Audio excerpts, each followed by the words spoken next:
Hello everybody, this is Don MacLaren coming to you from Nada-ku, Kobe, Japan. It is July 14th, 2014, Monday, and I want to talk about a few things today. One thing is about the place I am living in right now, staying in my friend's house here in Kobe.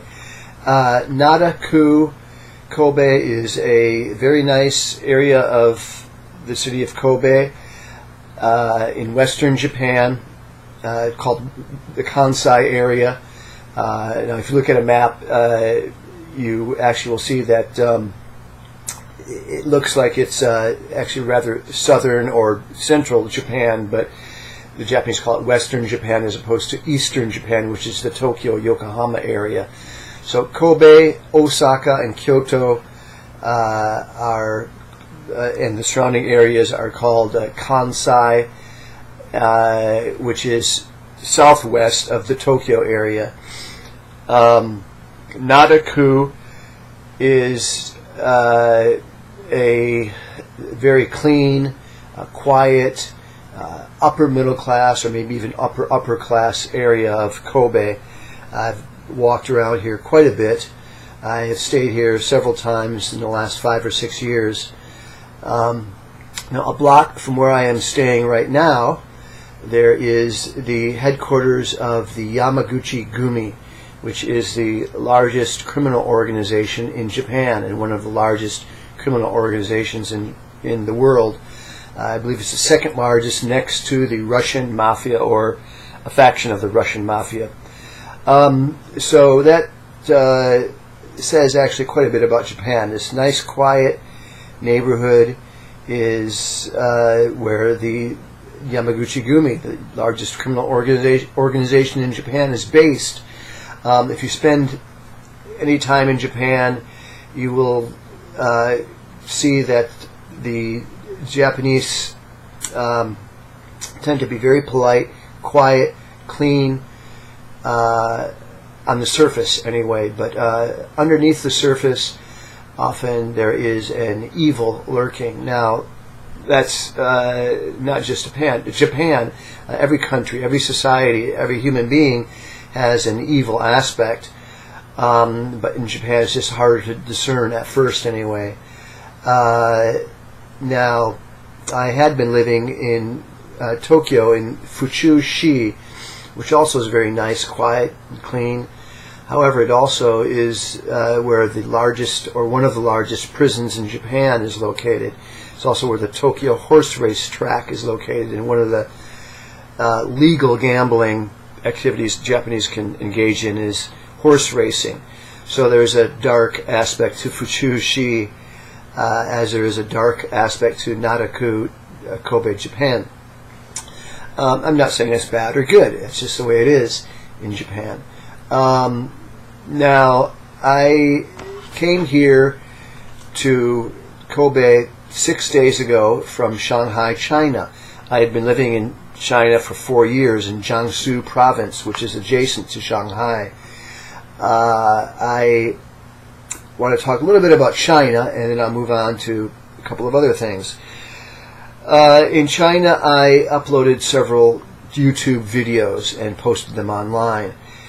And the Chinese government actually blocks YouTube. It also blocks Facebook. Last time I checked, it blocked the New York Times, blocked Bloomberg Businessweek, blocks many websites. And you may wonder, well, how did I post YouTube videos if the Chinese government blocks YouTube? Well, the way I did was because I used a proxy internet server, which many people do in China. Most of the foreigners I knew in China subscribe to a proxy internet server. So you go through internet server in another country like the United States, Japan, France, etc., and you circumvent the Great Chinese Internet Firewall, and you're able to access sites like Facebook and YouTube and the New York Times. Now I had to pay, I think it was $12.95 a month for that, which of course I didn't want to do, given that in the United States and Japan I could get on just about any website I wanted to without paying. But after a while in China, I realized that I'd be a lot happier. I would be able to contact people much easier if I was able to use Facebook, YouTube, and if I was able to read the news that's in the New York Times. So I subscribed to the proxy server for my last 3 years in China. The first year in China, I went without one.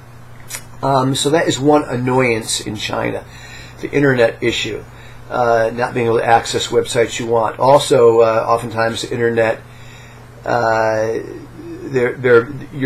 you're knocked off the internet for maybe an hour, even a day, or even a few days sometimes. That's an issue you have to put up with in China. Now, if that was an overwhelming problem for me, I couldn't live with, then I, of course, could have left China.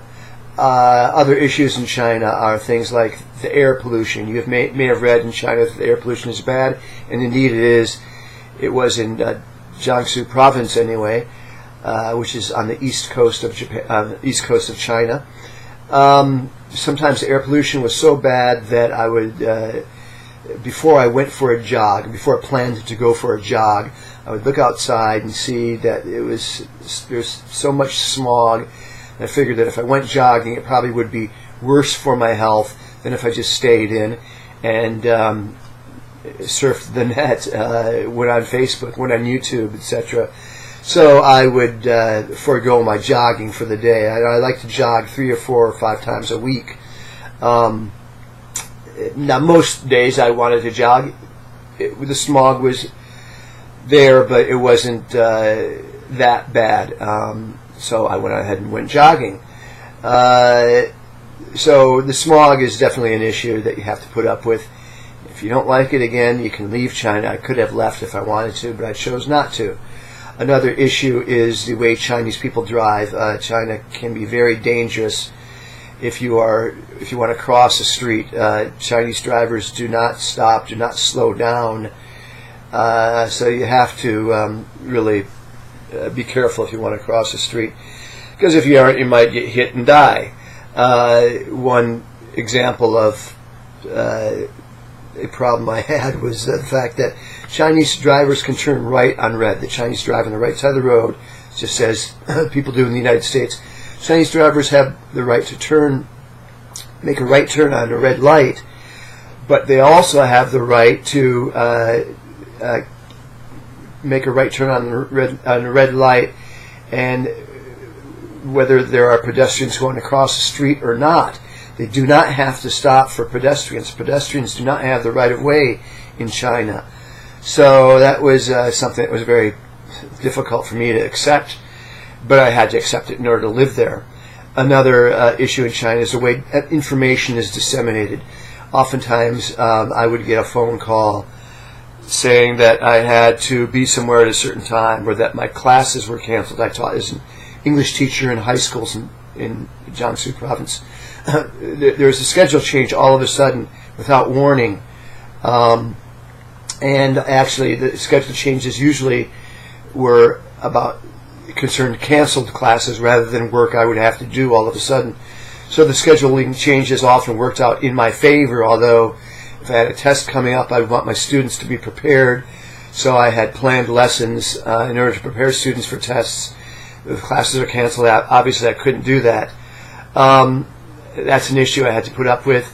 If I didn't like it, I could have left. Now, you have probably read that China is communist or socialist. However, China is only communist or socialist in name only. Actually, the Chinese economy is very, very capitalist. There is a lot of government intervention in the economy. Also, though people may call China communist or socialist, there is actually a larger disparity of wealth in China than in any other country in the world, I believe, including the United States and Japan. There are very, very wealthy people. There are very, very poor people. There's a large, large gap between them in China. So China is very, very far from communist or socialist. So those are some things I learned, some things I had to deal with in China, I actually felt that in many ways I had more freedom in China than I did in the United States or Japan. One example is that I had more free time. My workload was not as heavy as it was with many of my jobs in the United States or Japan. So that was good. And the Chinese people usually were pretty friendly to me. And that was nice. I didn't think they would like American people very much, but actually I found them to be very warm for the most part and very genuine. Now, I'm going to stop talking about China for a while, except just to say that the good things I've said about China come from my personal experience. Nobody asked me, paid me, told me to say any of those things. And I'm very happy that I actually did move to China and spent 4 years there. And I'd be very happy to visit China again. Now I want to talk a little bit about Japan. As you have probably read, Japan has many vending machines. There are vending machines all over the country. You can buy everything from batteries to beer to underwear in vending machines. And earlier today I bought some beer. Now, in Japan, there are different types of beer, different sizes of beer you can buy in vending machines. Now, say that you have a drinking problem. Your doctor has told you to cut down on your drinking. Alcohol intake is too large. You need to take it easy, to chill out. So if you're in Japan, instead of maybe drinking 4, 5, 6, whatever, 10 beers a day, however much you drink, however many you drink, how about just drinking smaller beer? Okay, here's a small beer, as opposed to a regular size beer here. Okay, so you see the smaller beer compared to the regular size beer. So if you drink this, if you drink this instead of this, then your alcohol intake will be much smaller. Okay, if you drink the same number of beers. Okay, so your doctor's saying this is actually still too much. So how about drinking this little sweetheart here, which is much smaller than a regular sized beer. Okay. So you drink 5 or 6 of these a day as opposed to 5 or 6 of these, and your alcohol intake will be drastically reduced. Okay, now my doctor actually, I asked him about drinking alcohol, and he said, well, alcohol is actually good as long as you don't overdo it. It keeps blood flowing, keeps the heart beating. So with that in mind, I am going to imbibe. Okay. Now the Japanese will say kanpai if they're drinking with friends. So kanpai, cheers, that means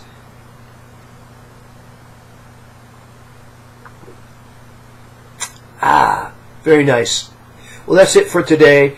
I will be moving back to New York City on July 22nd, a little over a week. I've really enjoyed my time in Japan. I had the most difficult experiences of my life in Japan, but I've had also some of the greatest experiences of my life in Japan and with the Japanese people. I'm very fortunate to have very, very good Japanese people as friends. They have made my life much richer than it would have been if I had never come to Japan. I've also, as I said, had the most difficult experiences of my life in Japan. And I was dealing with some very, very bad people. Now, looking back on those experiences, actually those experiences also were very rich. I learned an awful lot from them. I learned an awful lot about Japan, learned an awful lot about myself, and a lot about human nature You can read about some of my experiences in Japan on my website, donmaclaren.com. And the difficult experiences were learning experiences and rich experiences. They made me, I think, a better person. I don't want anybody to have to go through the experiences that I went through in Japan, the difficult experiences, but the fact that I did go through them brought a richness to my life and gave me some very rich writing material. I love literature. I love to read. I love to write. I love stories. By writing stories or reading stories or experiencing stories, a person should grow, and I think I have grown quite a bit because of Japan. So thank you, Japan, for all these rich experiences. Hope you'll have a look at my website, donmaclaren.com. And kanpai, ladies and gentlemen. Au revoir.